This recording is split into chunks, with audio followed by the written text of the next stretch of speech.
The Adventures of Tom Sawyer, Chapter 27, Trembling on the Trail.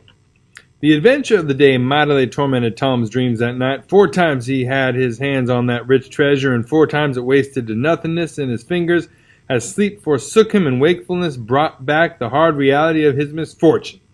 As he lay in the early morning, recalling the incidents of his great adventure, he noticed that they seemed curiously subdued and far away, somewhat as if they had happened in another world or in a time long gone by. Then it occurred to him that the great adventure itself must be a dream. There was one very strong argument in favor of this idea, namely, that the quantity of coin he had seen was too vast to be real. He had never seen as much as $50 in one mass before, and he was like all boys of his age and station in life, in that he imagined that all references to hundreds and thousands were mere fanciful forms of speech, and that no such sums really existed in the world. He never had supposed for a moment that so large a sum as $100 was to be found in actual money in anyone's possession. If his notions of hidden treasure had been analyzed, they would have been found to consist of a handful of real dimes and a bushel of vague, splendid, ungraspable dollars. But the incidents of his adventure grew sensibly sharper and clearer under the attrition of thinking them over, and so he presently found himself leaning to the impression that the thing might not have been a dream after all. This uncertainty must be swept away. He would snatch a hurried breakfast and go and find Huck.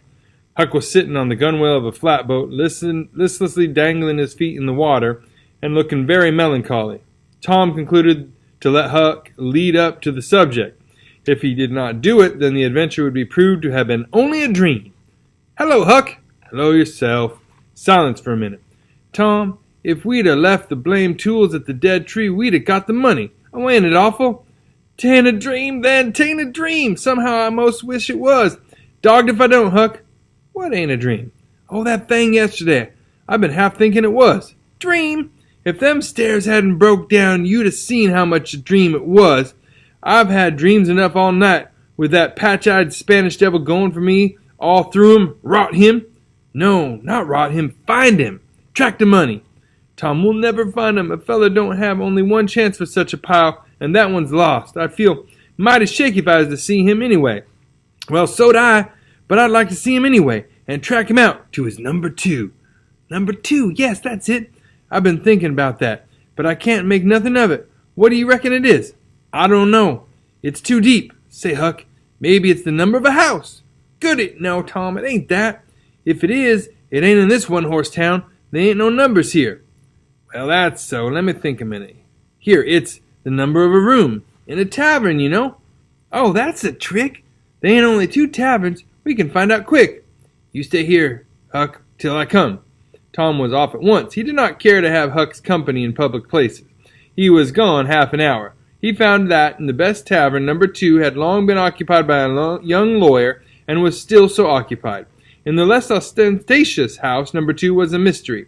The tavern keeper's young son said it was kept locked all the time, and he never saw anybody go into it or come out of it except at night.